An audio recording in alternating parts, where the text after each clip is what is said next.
Hello, welcome back to my channel, or welcome if this is your first time finding it. Happy July. I have not posted a video in like a month. I didn't post for like all of June because I was either ill or super busy for all of June. It was an interesting month, to say the least. But I'm back now. I'm here to do a little flip through of my pages in this journal from May and June. I'm hoping my voice lasts long enough to be able to do that. It's still a little bit weak after my most recent virus, so sorry if I get voice cracks at all this time, or if I'm just like a bit hoarse. I didn't want to wait any longer to film, so I've just had to accept whatever state my voice is in today. Without further ado, onto the video, the flip through. Just to recap, this is a Hobonichi Cousin freely noted A5. I love it a lot. I've been using it since maybe like last few days of April, start of May, and I'm just having a great time. The quality of the paper is just sublime. My fountain pens write so smoothly and beautifully on it, as you will see. I love both like the feel of the cover and the look of it, like this faux leather soft cover, beautiful. And this just makes me happy every time I see it, the little illustration of a plant. And yeah, I also just love the flexibility of having just a grid notebook. No pre-set up spreads, just I can do whatever I want to do on the page. One worry I have at this point, which is entirely on me and not the notebook, is it is already bulking quite a bit. Let me see if I can show you. My chair is very creaky today, sorry if you can hear that. Yeah, I haven't even got like a third of the way through the book yet and it's already looking pretty fluffy. That scares me. I'm worried about what it's going to be like later on. I think this has happened because I've stuck in quite a lot of like printed photos with just normal printer paper, which is quite thick. And that's obviously bulking up the pages. I think in the future, I'm going to try and like limit how much I print out and stick in here, especially because I've got so many nice stickers I want to use that are thinner, so might as well. Also, printer ink is expensive. So yeah, the less I have to rebuy that, the better, I guess. Anyway, on to the actual flip through. So this is the inside cover, as you can see. On the left-hand side, I printed out this Gloomy from Megan Rhiannon, or Petite Gloom. It's about creating a notebook and being grateful for the solace that we find in our notebooks. I kind of like to stick this at the start of every book as like a talisman, I guess. Just something to set the tone, to set the vibes. And it's also just really cute, so very glad to have that here. Also, sorry if you can hear screaming. That's my neighbour's children. In a happy way. They're screaming in a happy way. Just to clarify. Yeah, I've got the window closed, but the world is just very loud today. Just when I've decided to film, because of course. Anyway, this side of the inside cover, I've got 3 vinyls, all from Hobonichi Cousin, just like the notebook. 2024 one, just for obvious like record keeping reasons. And then these 2 because they just spoke to my soul, to be honest. I love them so much, especially this little goofy skeleton guy. Moving on to some actual pages, I decided to start the book with my 2024 intentions again, just as a reminder of what they are. These are like a heavily stripped down version of those intentions because in classic me style, I set myself more goals than like any single human being could feasibly achieve in a year. And when you add into the mix that I'm like chronically ill, fatigued and busy, just like fulfilling all of those goals was never actually going to happen. So I decided to just remove some. I've kind of picked the ones that are most meaningful to me, although looking at them again now, like that's still a lot. That's still a lot to do in a year, but I'll do my best. Anyway, moving on to the May intention. I picked just one, and that was to improve my daily routine because it was not in a good state. By this point, I was sleeping pretty erratically and my work-life balance was not good. So I decided, yeah, in May, that's what I wanted to fix. Spoiler alert, I didn't. We'll get to why. It's been a whole time.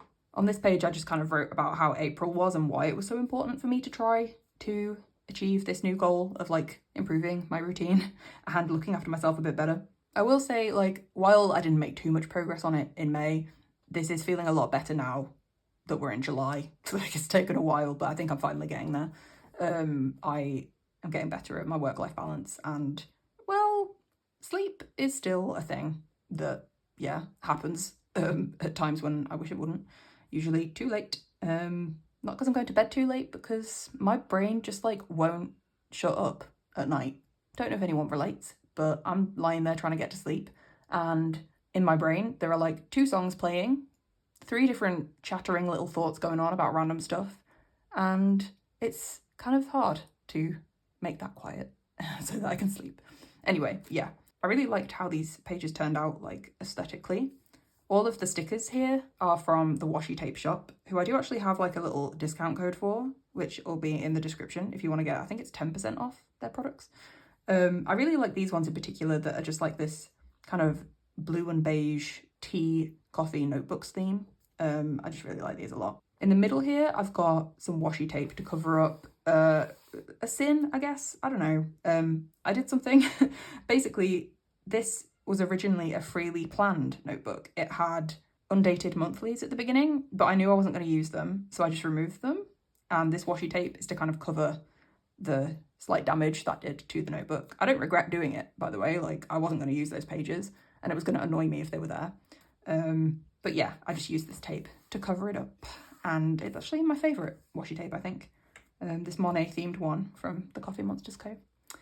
So yeah, that was the first spread of the book, kind of setting some goals and intentions and just reflecting.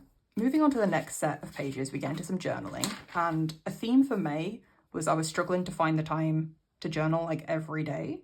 So there were a lot of like recaps. This one is a weekly recap. I think on the next page there's like a few days recap, where basically, yeah, just whenever I had the time, I was trying to sum up everything that had happened. I really like how this looks. Like, this is one of my favourite spreads in this whole notebook. Just something about how neat I managed to make my handwriting, and the different like collection of things on the page just kind of makes me very happy. We've got some like moon themed decor here. Love the moon. Excellent celestial body. There's some Coffee Monsters Co. emojis to kind of represent what was happening at the time. This washi tape from Salem Creative, which I just love. Like the little foiling here and the bookish theme, obviously. Brilliant. I have a ton of her washi tapes and I love them all. Would highly recommend them. They're such good quality and just so cute. Oh, like that little guy, look at him. Anyway, I was writing here about the week, obviously. It was a bit of a emotional roller coaster, as evidenced by like, here I'm hiding under a pillow and here I'm very happy. Sometimes it just be like that. Yeah, I was kind of beating myself up for making a mistake at work that was really small and easily fixable, but I'm a perfectionist and my brain was like, this is the worst thing ever to have happened. So yeah, fun times. But on the bright side, I had a lot of fun that week. Went to a friend's house and played Ticket to Ride. Excellent board game. I came second, my fiance won. He just beat me to the longest route, and I think if I'd have got that, I might have won, but we'll never know, I guess.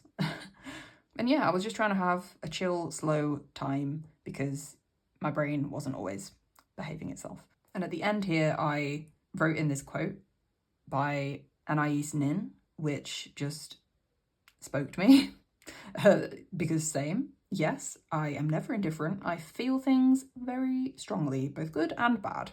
And it is kind of exhausting, to be honest. But I'm kind of grateful for it in a sense, because I get the full range of the human experience of emotions. Anyway, yeah, really like how this turned out. And moving on to the next page, also really liked how this turned out. I've got an actual daily journal entry here for the first time in this book. I think because it was a bank holiday, I actually had time to write. I don't really remember what I did that bank holiday. Apparently nothing apart from playing Baldur's Gate 3, which is a completely valid choice, to be honest. And in fact, here I was updating on how Baldur's Gate 3 was going.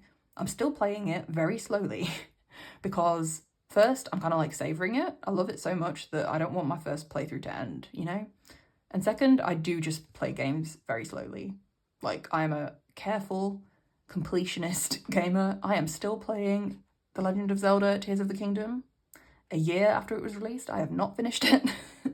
Like, I just take things very slowly, at my own pace. On this particular occasion, I had forgotten to save and lost a lot of progress, which happens a lot, to be honest, in Baldur's Gate 3, because I always think, oh, I can rely on the autosave, but it doesn't actually autosave as often as it arguably needs to, so I lose things quite a lot.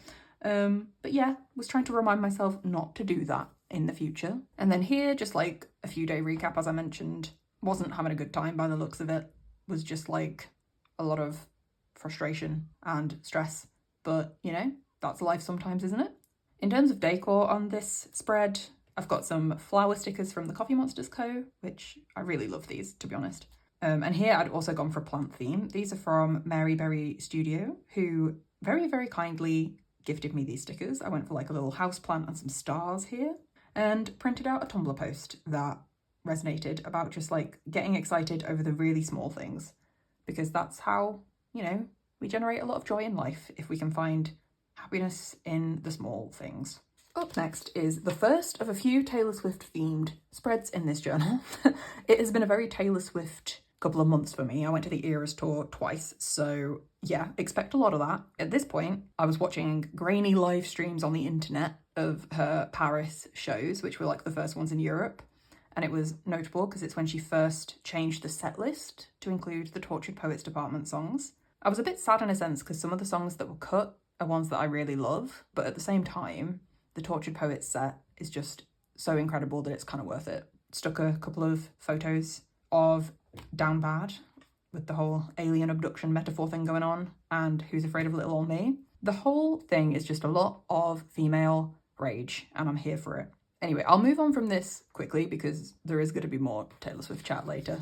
On to the next spread, which is Aurora Borealis themed. As you can see, this was when we had that incredible display at like mid-May time. All of these photos are mine, and I took them on my driveway in an urban area in the north of England where there is a lot of light pollution. And I think that shows how much of like an incredible display it was that I still got these photos in that circumstance. I will never forget it. Like, honestly, that evening, I'd kind of like vaguely heard that it might be happening because I've been watching the Taylor Swift live stream again, and people were complaining that all the live streams were like really bad quality, and somebody was like, oh, it's because of the solar storm. And I was like, oh, that's cool. Sometimes we get the northern lights when there's a solar storm. And then I was just like on this random Reddit thread about something completely irrelevant, and somebody just commented like, oh, if you're in the UK right now, go look outside. So I did, and there it was. And to be honest, I'm really glad that a few years ago, I had this like random obsession with the Northern Lights. I think there was an article on the BBC about Northern Lights chasers who like basically do everything they can to try and get photos of them. And I got like really into doing loads of research on like how best to photograph the Northern Lights and like how to tell if they're there, because the colours don't always show to the naked eye. And I'm really glad I did that, because if I hadn't, I would have looked up at the sky and been like, oh, it's just like random bits of cloud. Because to the naked eye, where I was, all you could see was almost like translucent wisps like dancing in the sky. So it's kind of easy to mistake them for clouds because you can't see the colour. So yeah, I'm really glad that I'd already done that research and it came in good. Anyway, moving on. I have a lot of pages to get through. These are just more like typical journaling pages here. This was a day I spent in Newcastle with a friend, got some nice clothes, and then got ramen. So what's not to love there? I'd also written about the announcement of Gracie Abrams' new album, The Secret of Us, which has since been released, actually, and I'm a big fan. I really liked the first single, Risk, super catchy, and the second single, in fact, Close to You, also super catchy. The rest of the album is like less catchy bops and more kind of indie sad girl songs, which is completely fine by me. I live for those. And there's also a duet with Taylor Swift on the album, Us. I love that one, obviously. Not just because of Taylor Swift, but the production on it is so, makes me very happy. Still listening to it pretty much on loop most days. Here, apparently, I was also listening to So High School by Taylor Swift quite a lot. To be honest, like, it was a bit of a skip for me when the album first came out. It was just kind of like, oh, that's nice. You're happy. Cool. Good for you. But then it kind of got stuck in my head. Bit of an earworm. And then I couldn't stop listening to it. You will regularly find me just like jamming in the kitchen to Truth, Dare, Spin, Bottles, You Know How to Ball, I Know Aristotle. What a lyric. Decor-wise, got my favourite pressed flower stickers.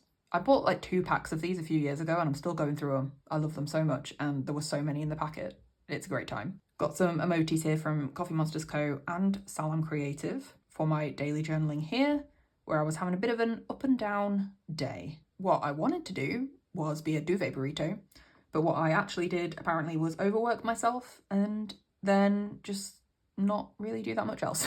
So this is what I mean when I say my commitment to a better routine in May didn't really go anywhere. Here we've got more daily journaling. Still wasn't feeling great mentally, just kind of anxious, stressed. I kind of identified that one thing that gives me a lot of anxiety is scrolling Instagram, especially first thing in the morning, but also just like at any time of the day or week, to be fair. The thing that gets me about it is when I stray out of the people I follow and into like recommended posts. And it recommends me like a lot of body positivity posts, which is great. But what's not great is the comment sections on most of those posts, and they make me very anxious. And yet for some reason I can't stop myself from reading them. And yeah, basically I'm trying to spend less time on Instagram because people are really mean, really mean. Not in the journaling community, I've got to say. That is just a wonderful little pocket of good vibes. However, if you stray outside of that, like, you hit the danger zone very, very quickly, and I don't like it. I am getting better actually at not going on Instagram first thing and just going on it less. What I tend to do now is where I used to grab my phone and scroll, I'll grab my Kindle and read, which is going very well for me, as you'll see later. I have lots of book reviews to share. Anyway, yeah, wasn't having a very good time in life, but I think I was having a good time in decoration on these pages. Yet more cute emojis from the usual places. I've got a Japanese stamp sticker. If you've been here a while, you know I love these little fellas. I'd kind of forgotten that I had them, but recently rediscovered them, and I'm very happy I did.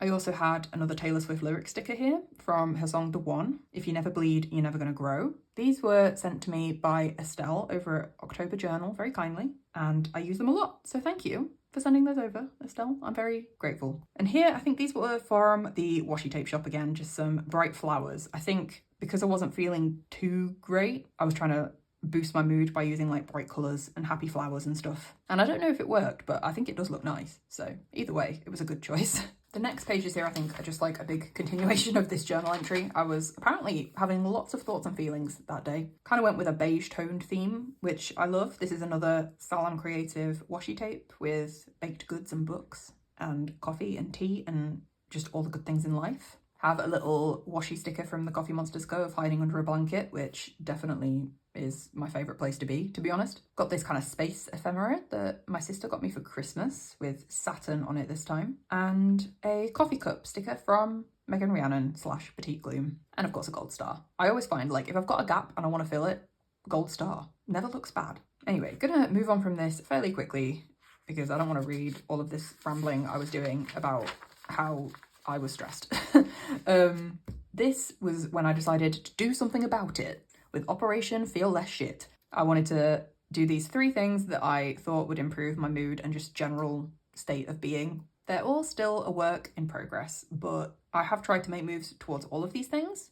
Living in the present, having a better work-life balance, and putting my current self first, which is like both putting myself first and not other people all the time, but also putting my current self first instead of being like, oh, well, future me thinks that this was a bad idea. Just being like, I don't care, I'm doing it anyway. And here we woke up and had no hot water. That was a good time, which is why there's a random snowman sticker in May. Because, yeah, we got a very cold shower that morning. Luckily, it was very easily fixable, but yikes, not fun. Got some more daily journaling here, mostly about my Baldur's Gate 3 progress and my lack of progress with work-life balance. I also have here a Tumblr quote that kind of resonated with me that I copied out about how just because something's impermanent doesn't mean it's insignificant. Very few things last forever. So something being just a phase shouldn't be a bad thing. It's just a phase in which you enjoyed yourself with something. Yeah, I really liked that sentiment. Moving on again though, we have lots of printed out stuff, which again is probably why this bulked up quite so much. This was where I was prepping for the Eras tour. These were my 2 outfits, although neither of them actually stayed identical to how they are here. I ended up swapping out the brown for a white dress to kind of go like full folklore, floaty vibes. And here I didn't wear the belt. I again went for just like floaty vibes, shapeless dress type scenario. I also printed out the bridge to The Smallest Man Who Ever Lived because it's an incredible bridge, an incredible song, and I was really looking forward to screaming this with 70,000 people, and can confirm it was a very cathartic experience. Great time all around. And then on this page, I just printed out some photos / screenshots from lately. These were all from the same night where it was a friend's 30th birthday meal and party, although party in like the late 20s, early 30s sense of lighting sparklers and petting a cat and having ice cream, you know, not going out for a rave. But it was a great night, incredible night. We listened to bardcore covers of popular pop songs, which, you know, hips don't lie, medieval version is a banger, I'm not gonna lie. Beyond that, we've got a tweet that, like, dark humour made me laugh at and relate to be honest. And then this screenshot from Animal Crossing Wild World, which was my first Animal Crossing game, by the way, way back when. But it's Dottie saying, "Don't be such a little capitalist, take a deep breath and enjoy a walk." And because of my struggles with work-life balance, that really hit me in my soul when I saw that. As I said here, need to get it tattooed on my forehead, to be honest, so that I remember to implement this very good advice. Next up, I think, is just some journal pages, which actually record a momentous decision in my life, which is that I've decided to grow out my fringe. There was a time a few weeks prior to this, where I was just really struggling to make it look good. Like, if anybody out there has had a fringe, I'm sure you'll know it looks great like 10% of the time, and then the other 90% of the time it is just like you have to wrestle it into submission. Like, it's not good, it's not fun or easy to style your hair. It wants to do its own thing, it wants to look terrible. And on one very distressing occasion, while I was trying to make it look good, I actually burned my forehead with my straighteners. And it was in that moment that I was like, it's not worth it, actually. It's just not worth it. So I decided to grow it out. So yeah, I'm looking forward to my new hairstyle when it finally grows out. It's in like the weird mid phase right now where it just looks really weird. But I do know that eventually it will grow out and I will not look quite as strange.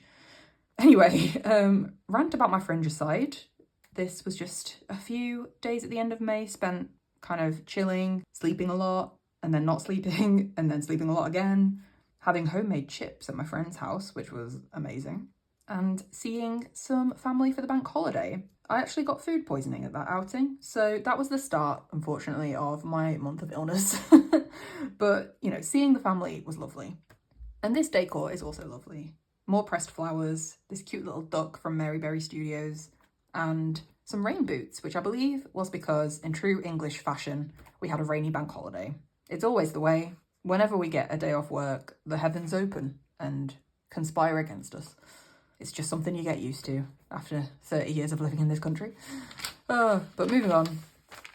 This is more journaling and then the start of a string of book reviews from when I finally got back into reading. Before I talk about the book, one minor thing on this page, cat smudge. My cat seems to sense when I want to journal, and she immediately jumps on me, she nuzzles me, she shows me more attention than she shows me at any other time, and she often smudges my writing. So thank you, Kittle, for that lovely addition. Back to the book though. This is about Strong Female Character by Fern Brady, which is her memoir, largely about her diagnosis with autism relatively late in life, which obviously related to me and my experience, because same. A lot of it was just really, really relatable and validating for me. Just reading about somebody else having almost an identical experience to me. It's a bit of a tough read at times. She went through some not great stuff, and there were a couple of moments where it felt like she was just being unnecessarily mean to people. But other than that, would highly recommend it to basically everyone, because if you're autistic, you'll relate to it, and if you're not, you'll learn a lot about what it's like to be autistic. So it's a win-win, really. You can tell how validating I found it by the sheer number of quotes I wrote down from the book. We start here, we continue here, and we continue here, and then we finally finish here. I wrote down a lot of quotes, and just to break up the text a bit, I added in these bookish Coffee Monsters Co. emojis and some little pops of colour. And then at the end, I finished the notes with this bookish sticker from Bartista Shop on Etsy, and this bookish washi tape from Salam Creative in this lovely olive green colour. It's so nice, and it matches one of my Tombow brush pens so well. Here we reach the end of May though. I was having another tricky week, anxiety-wise, and with the food poisoning situation. I started my May recap by misspelling recap. These things happen, and I decided not to cover it up because these things happen and nothing in life is perfect, nor should it be. I put down this grumpy cat sticker that I randomly got free with a birthday card that I bought. Very strange. But yeah, just to basically represent that May was a bit weird and rough and my work-life balance didn't really improve. And then I set my June intentions, which were to curb my screen time by swapping out phone for Kindle, as I've discussed. Although here I just mentioned the like cutting down on phone bit and not the addition of Kindle bit. Anyway, there was that. I also wanted to establish a routine of journaling before bed. I really enjoyed doing this briefly for part of May, and then obviously I dropped off and stopped. So I wanted to get back into doing it most nights, if not every night. The third intention here is to reframe exercise as autistic self-care. This is a reframing that I got from Strong Female Character, actually. Fern Brady kind of talked about how exercise for her is just like part of her basic self-care routine as an autistic person. And that I think is actually true for me as well. I find both walking and lifting weights really regulating, but I'm also very, very bad at actually motivating myself to move. So that's why it's an intention here. And then I also wanted to achieve a better work-life balance. The eternal struggle once again. If I'm honest, I didn't really achieve these in June because I was ill for so much of it. And like, it's very hard to motivate yourself to, you know, journal and read and do exercise when you feel rubbish. And it's very, very easy to just sit there and scroll when you feel rubbish. I did at least achieve a better work-life balance by virtue of being too sick to work for large chunks of the month. So hopefully that can continue, but like for the right reasons and not because I'm ill. But yeah, those were my intentions for June. And before I show you the June pages, I am going to go pause for a little bit because my voice is starting to struggle. So I think I'm going to go and have a warm tea and return when I feel rejuvenated. All right, 3 hours later, I'm back to finish the video. My voice has recovered and I just watched the England men's football team win a penalty shootout, which if you know anything about the English men's football team is a surprise. Anyway, the journal, where were we? So I just talked about my June intentions and we were going to talk about June itself. Also, sorry if the lighting is completely different because it's now 8 p.m. It is what it is. Let's move on to June. So, okay, it's time. It's time to talk about the Eras tour. I don't even know where to begin. So just talking about the basics of the journal spread itself, if you're wondering, that is not just a blank space. See what I did there? That's actually pieces of confetti from All Too Well, 10-minute version, where there's a lyric about the first fall of snow and how it glistened as it fell. And confetti comes down like snow confetti, so it's like translucent, which is why that looks kind of empty. But it's not, I promise you. I was picking confetti off the floor to stick in my journal because that's just a thing that I would do. Otherwise, we've got photos I took here of me in my folklore outfit, me and my friends who I went with, me and my friend Jenny in our folklore and Evermore outfits. This was a photo from that actual show. Obviously, I didn't take that. It's like a professional one. But yeah, that was smallest man that ever lived, whoever lived even. Okay, now it's just time to ramble about the experience itself. So we went to the first night of the Edinburgh shows, which was actually the first UK show of the tour, which was kind of cool. It was just like indescribably amazing. I, as mentioned, dressed in kind of like a floaty, ethereal folklore vibe outfit. Unfortunately, I danced so hard that the outer dress ripped in 2 places. So yeah, oops. Jenny wore a Evermore outfit to kind of complement that. I love that cape. Isn't it so cool? And yeah, we ended up getting to the gig a little bit late because we accidentally booked a hotel in a town near Fife, which is quite the drive away, especially in traffic, and there was a lot of that. I think, to be honest, like, there just weren't any affordable hotels in Edinburgh at that point, so we just had to stay in Fife. It did mean we missed the first few songs of Paramore, or, like, we could hear it, but we were, like, still getting into the stadium. We did see, in my opinion, the most important part of Paramore's set. They were the openers, by the way.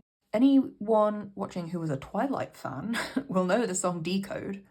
They played that as their surprise song, and I lost it. Like, I was a big Twilight fan my inner 14-year-old self would never have guessed that I'd ever get to see Paramore live, ever, let alone that song. So had a great time, enjoyed seeing classics like Misery Business and The Only Exception, which, love that song so much. And yeah, it was great. Hayley Williams, oh my God, is the most incredible singer. Like, she sounded better live than she does on recordings. Like, absolutely phenomenal voice. Cannot even explain.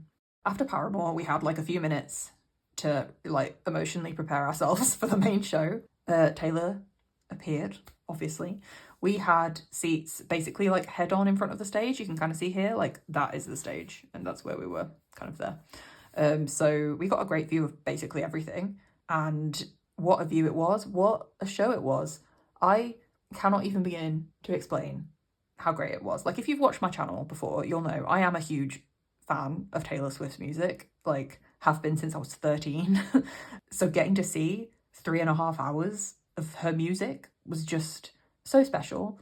And like getting to sing her songs with 70,000 other people in a stadium, it was like a religious experience. In fact, I think I printed out a headline that said pretty much that. Yeah, it was basically like some kind of mass ritual. Some of the songs that I got to see are ones that I've loved since I was like 14 or 15, like Fearless and Enchanted. And when I was younger, I wasn't able to go to shows, like I didn't really have the money or anything, so I never got to see those songs live on their actual tours. So it was great for me to see all of that now, like because she's doing this Eras tour. I went to the Reputation tour as well, but that was mostly just the Reputation album. So it was great to see some of my old favourites live for the first time. All Too Well 10-minute version was just an amazing therapeutic experience for everyone, I think. Like, oh, what else? I mean, like dancing to 1989, shaking it off in the stadium with everyone. The Midnight set, I love Midnights. It's one of my favourite albums. And like when the fireworks went off at Karma, and then The Smallest Man Who Ever Lived, I screamed that bridge, as did everybody else in that stadium. It was incredible, so cathartic, letting out all that rage. And then, of course, the final thing to mention is the surprise songs. For anyone who's not aware, at every show, there's an acoustic set and she changes up the songs every single night and they're a surprise. She's also been doing a lot of mashups of like 2 songs in one, so you kind of get 4 songs. It's really cool. We got quite a chaotic acoustic section. She had to stop the first song twice because one time a fan in the crowd needed help and the second time she got a cramp in her hand and couldn't play guitar anymore.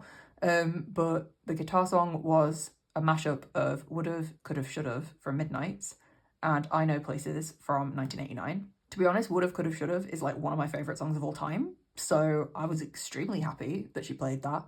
It's another cathartic rage song, and yeah, it was just great. The second surprise song on piano was a mashup of 'Tis the Damn Season from Evermore, which is like my favourite of all of the albums, so very happy. And then Daylight from Lover. My friend Jenny was also very happy with 'Tis the Damn Season because she loves it, and it had originally been on the set list but had been taken off, so we didn't think we'd get to see it, and then we did, and it was just great. And Daylight is just really beautiful on piano, so yeah, we were very, very happy with what we got. We had a great time. I'm still just lost for words at how amazing it was, to be honest. On this second spread, this was again another photo from the night, but that I didn't take. How beautiful is that dress? I don't know if I can speak eloquently about this experience because it was just so amazing and just like a core memory for me. You know, I got to indulge in something that is like my biggest special interest, autistically speaking, and music in itself is just like hugely regulating for me, and it was just so amazing. And I was lucky enough that it was not my only experience of the Eras tour, but we'll get to that in a minute.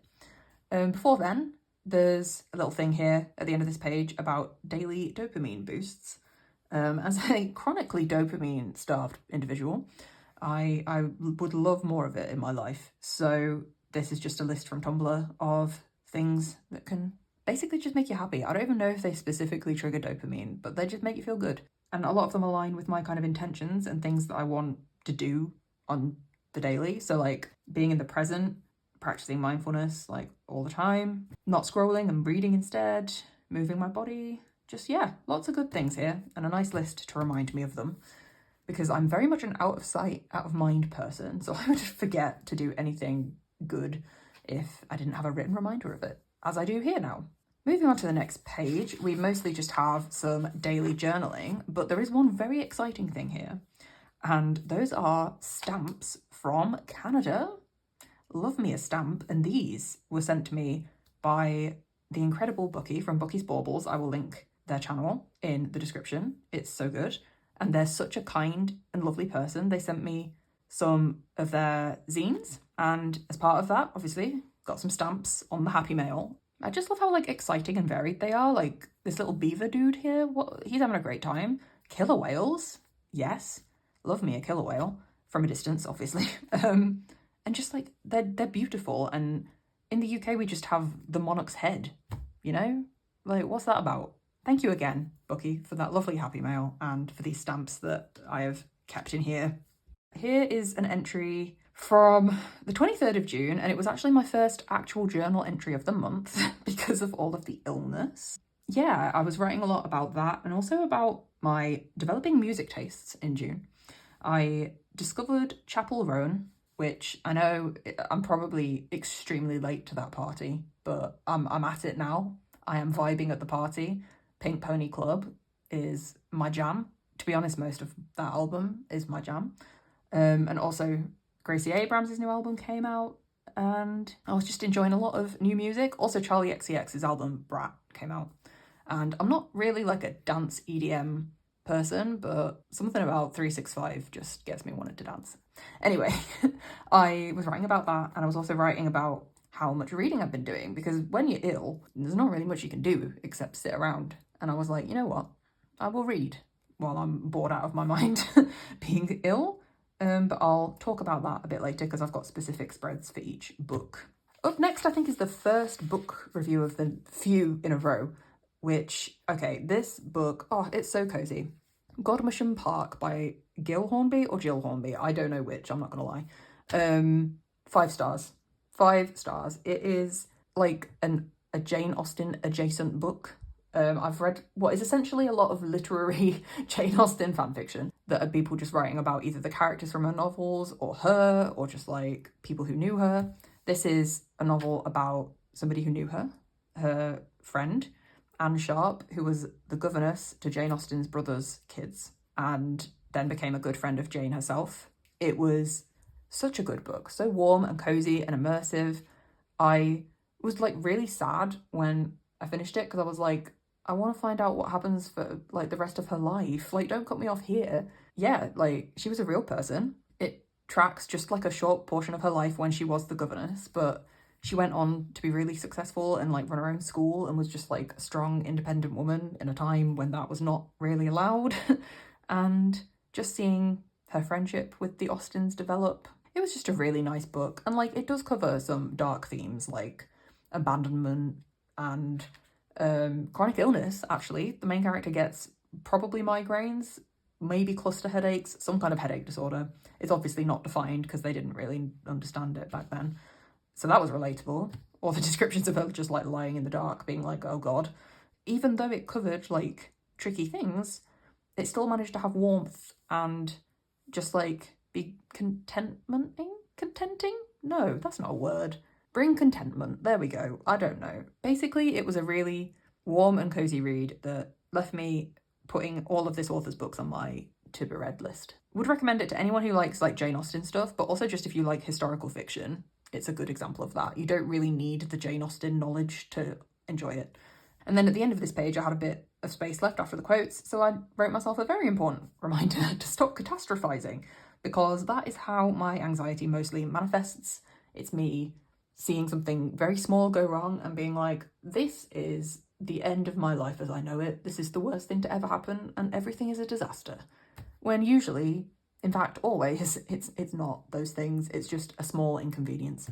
But my anxiety is like, no, you made one small mistake, so you're gonna get sacked and never be able to work again. I'm like, okay, brain, thanks for that. It's just a Tuesday afternoon and I'm trying to get by. But, you know, if you want to tell me those things, that's great. But yeah, basically, I'm trying to stop pursuing those thought loops when they happen. Because I kind of thought of this myself, but like, if you catastrophize, either if the bad thing does happen, you've suffered twice because you suffered in anticipation of it and then when it happened.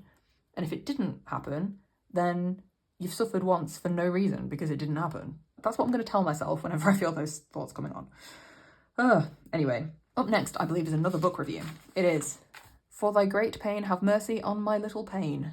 It's a mouthful, but it's a good book. I gave it 4 stars. It's another historical fiction novel. There is a trend, to be honest, in my reading right now. It's about 2 remarkable women of the kind of like high medieval period, Julian of Norwich and Marguerite Kemp. They were both women who claimed to have like visions of Jesus, basically. And at the time, that was a very dangerous thing because it was illegal for women to like preach. It was illegal for them to express those kinds of things at all. I mean, Marguerite Kemp was arrested like multiple times for the crime of like being a woman talking about religion. This book is about a time which did happen when those 2 women actually met, and I enjoyed it. It was interesting to see like the kind of struggles that all women faced at that time, regardless of like station or where they'd come from, because it was just, you know, not a great time to be a woman, not a great time to exist because of all the illness and plague going around. So yeah, it was interesting to kind of get an insight into that. One thing I will say is, and like, I know it's historical fiction, right? But at times this one strayed into the like, okay, but did that actually happen? Like, that's just ridiculous territory. Like, it filled in some gaps in a way that made me go like, oh, come on, that didn't happen. And yeah, I just found it a bit hard to suspend disbelief in those moments, which is why I gave it 4 stars and not 5. But I did really enjoy it, and it's actually quite a short read, which was nice. I love reading about medieval stuff, medieval women in particular, so kind of felt like it was made for me in some ways there. And then finally here, we have another historical fiction book about a woman. Again, I am very predictable in my reading tastes. This is a new author to me, Anne O'Brien. She's written loads of books, but I just happened to get this one a few years ago, actually, I think, and I've just picked it up recently, and it was really good. It was set in, like, the early 15th century, about another powerful woman of the Middle Ages, Elizabeth Mortimer, who was the wife of a guy who, like, just repeatedly rebelled against various kings. So, you know, the plot had a lot of twists and turns because of that. It was very exciting in that sense. And then it also was just, like, a really emotionally touching portrayal of grief and just, like, finding the will to go on after difficult things happening to you. Like, it was oddly inspiring in that sense, which I didn't expect. I thought it would just be kind of like a ripping yarn type thing. But no, I felt emotions. Also, did I buy this book specifically because it was like during the Game of Thrones era and I was like, Queen of the North, hey. Yes, I did. Do I try not to think about the last season of Game of Thrones? Yeah, pretty much. Oh, that was a rough time in all of our lives, wasn't it? It was so disappointing. On to something that was definitely not disappointing, and that was the Eras Tour, again, in Liverpool. I won't go into detail about it because I did ramble on about Edinburgh and, like, they are essentially the same show, just, like, with some small differences. But a few things I'll say are, number one, I went for a Reputation theme that time, which is another of my favourite albums. I also just love wearing black, so it was a win. We were kind of hoping that she might announce Reputation Taylor's version, like her re-recorded version of it, because it was like the 100th show and it was on the 13th and like Taylor Swift loves 13s. So we were like, will it happen? It didn't, but that was fine because we still had a great time. I went with my friend Nathan, who I did go to Edinburgh with as well, and it was his birthday. So what a great way to spend a birthday with Taylor Swift. And this time we managed to see all of Paramore, which was great. And we got to enjoy the whole Eras show again. This time we were quite far back up in the stands, like right up in the corner to the side of the stage. So it meant we couldn't actually see the front of the stage, but they had like a big screen on the side so that we could still see what was happening there. We also had an amazing view of most of the show that took place like on the outer bit of the stage. We also got a really good view of the crowd, which is important because at Taylor Swift concerts, you get like a light up bracelet and throughout the night, like it glows in different colours. And if you can see the crowd, you can see like a little light show basically. So that was cool. As for the surprise songs this time, I have not recovered. Like, I've still not recovered. First we got a mashup of I Can See You from Speak Now Taylor's version and Mine from Speak Now, which was great for my friend Nathan because he loves Speak Now. But the thing that really like made the night for me was the piano surprise song. Before the concert, and in fact before Edinburgh, I'd said to my friend, my dream surprise song would be Maroon from Midnights because it's like my favourite song. but there was just no chance we were going to get it because she'd performed it relatively recently at one of the other like Europe shows, and I didn't think she'd repeat it so soon after. Then in our piano section, she starts playing Cornelia Street, which is another of my favourites. I was like so happy, and I was filming it, and in the Edinburgh show when I'd filmed, I'd forgotten that the microphone would also pick up my singing. So like all of my videos from Edinburgh, you can just hear me in the background in like a very bad, very British singing voice, doing an absolutely great job of butchering all of Taylor Swift's songs. So that wasn't great, but in Liverpool, I'd said to myself, I'm not going to sing along if I film things. Like, I'm not going to film too much. I want to be in the moment. But if I do, I'm not going to sing. And for Cornelia Street, I remembered that. I was like, this is nice. You can hear me like at one point go, oh my God. But like, otherwise you can hear the song. And then she transitioned Cornelia Street into Maroon. And you can hear on the video the exact moment I realised what was happening. And like completely forgot my no singing rule. Just immediately started like cry singing the lyrics to Maroon, just like sounding in disbelief, and it was just so good. Like, oh, Maroon is just my favourite song. To hear it live when I didn't think I was going to, mashed up with Cornelia Street, was emotional damage, just saying. Like, Cornelia Street's big thing is like, I hope I never lose you, and then she switches to Maroon and she's like, I lost you. I'm like, Taylor, why do you make me cry like that? Okay, like, come on. Anyway, flipping forward here, I did write like quite a few pages about that concert. I quite like how I decorated them. I've got more of these lyric stickers, and then just like here, I went for some kind of pinky red and red-ish themed for like Maroon, and like Cornelia Street always makes me think of pink, and like, yeah. Then I did like some celestial themed decor. And then on these final pages, I did more pressed flower stickers, and then some of my favourite washi tape, because I realised I hadn't used washi tape in this journal for so long, and I was like, oh, gotta fix that. So I did, with this beautiful Coffee Monsters Co. washi tape. I think that's the end. Yeah, that's the end of the rants about Taylor Swift. Here we just have a few final like bits and bobs. I took notes on a video that I'd watched by Morgan Evelyn Cook on YouTube about like realistic habits that helped her get her life together, because I would like some better habits, but I need to be realistic about my capabilities. So I wrote down a few of those from her video that I'm going to try myself, and have been actually. I've already started having just like a single set weights routine, like a single exercise video I follow, so that I don't have like the choice fatigue of having to pick one. And the others I will work on. At the bottom of the page, I put a quote about romanticizing your life and how it might seem like silly, but it will actually make you happier. And then to close June, I did a kind of weekly recap situation, and I just felt like doing like a little street scene with this Coffee Monsters Co. kit. And for some reason, I found the idea hilarious to just like put a giant emoji in the middle as if it's like some kind of Godzilla situation. Yeah, I can't really explain that, but I think it looks kind of cool. And then that is actually it for my June pages. So that is where I will wrap up this video, because I don't even know how long I've been recording for in total, but it feels like a long time. So we're going to wrap this up here. Thank you if you've stuck around to the end of this video. I'm so glad to be back filming, and I'm hoping that in July I can be a bit more consistent with both journaling, because like I didn't really write that much in June, if we're being honest, and also just with this channel, because I really love both. But for now, I hope you all have a great week, and I'll see you soon.